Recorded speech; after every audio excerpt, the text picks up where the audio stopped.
Nepal has been rocked by aftershocks as the death toll from the magnitude 7.8 quake rose to at least 4,000, as aid agencies prepared massive humanitarian operations. Nepal police said on their Facebook page late on Monday evening that over 3,904 deaths had been counted so far, and 7,180 more were reported injured. In addition, an avalanche caused by the earthquake killed 18 people at Mount Everest's base camp, 61 people were killed in neighbouring India, and China reported 25 people died in Tibet.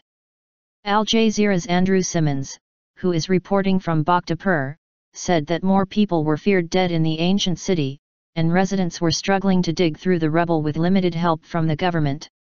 He also reported sporadic fighting among residents of Bhaktapur over supplies of food, water, and tents. Al Jazeera's Sohail Rahman, who is reporting from the capital Kathmandu, also said that the death toll is expected to rise in the coming hours and days, as rescuers try to reach remote villages that have been inaccessible since the quake hit. Many thousands have been left homeless, and people are sleeping out in the open, and it's chilly when the sun sets across the country, he said. Meanwhile, rescue efforts have intensified in Nepal amid a stream of foreign aid reaching the capital Kathmandu. The United Nations said it would release $15 million from its Central Emergency Response Fund. The first nations to respond were Nepal's neighbors, India, China, and Pakistan, all of which have been jockeying for influence over the landlocked nation. Nepal remains closest to India, with which it shares deep political, cultural, and religious ties. Aid experts said disruptions at the airport were likely to continue, slowing the arrival and distribution of vitally needed supplies.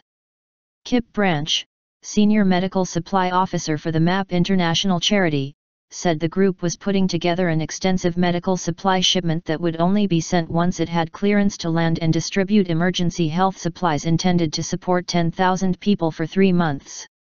Military cargo planes from India and Pakistan have landed at Kathmandu Airport, which has been struggling to handle the volume of cargo and civilian planes flying in. Kathmandu has a very small airport, therefore they are making a priority that military aircraft with rescue personnel are allowed first. Also they are trying to get in NGOs, Al Jazeera's Rahman said. India and Pakistan are coming to the forefront, as they have a lot of experience in this sort of catastrophe. I saw military aircraft from China, Japan as well as Sri Lanka. Base Camp Avalanche. The magnitude 7.8 quake also touched off an avalanche at the base camp of Mount Everest in which at least 17 people were killed. Scores of people are still stuck in the mountains and a rescue operation is underway to lift them from the frozen frontiers. Other countries involved in aid efforts are UAE, Israel, the US and members of the European Union. They have sent or pledged money or supplies, including medicines, a mobile hospital and rescue teams. Al Jazeera's Rahman said a senior Dutch diplomat was part of a combined EU aid effort, organizing and trying to sort out a large contingent of Dutch rescue and recovery personnel.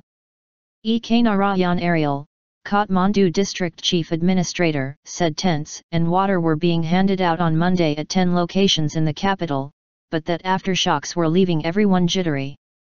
The largest, on Sunday, was magnitude 6.7. 4 large aftershocks were felt overnight and into Monday morning. There have been nearly 100 earthquakes and aftershocks, which is making rescue work difficult. Even the rescuers are scared and running because of them, Ariel told AP news agency. Shortage of food and water. In Kathmandu, tens of thousands of people spent the night sleeping in parks or on a golf course. Kathmandu's heritage buildings are almost completely lost. Anurag Acharya, Kathmandu-based journalist. We don't feel safe at all. There have been so many aftershocks.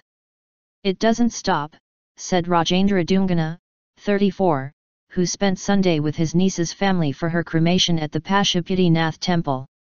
Aid workers have warned that the situation could be far worse near the epicenter.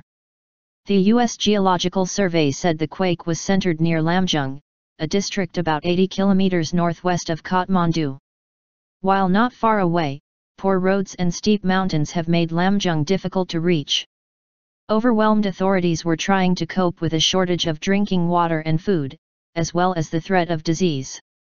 There were reports of water and vegetables being sold at inflated prices. The sick and wounded were lying out in the open in Kathmandu, unable to find beds in the devastated city's hospitals. Surgeons set up an operating theatre inside a tent on the grounds of Kathmandu Medical College.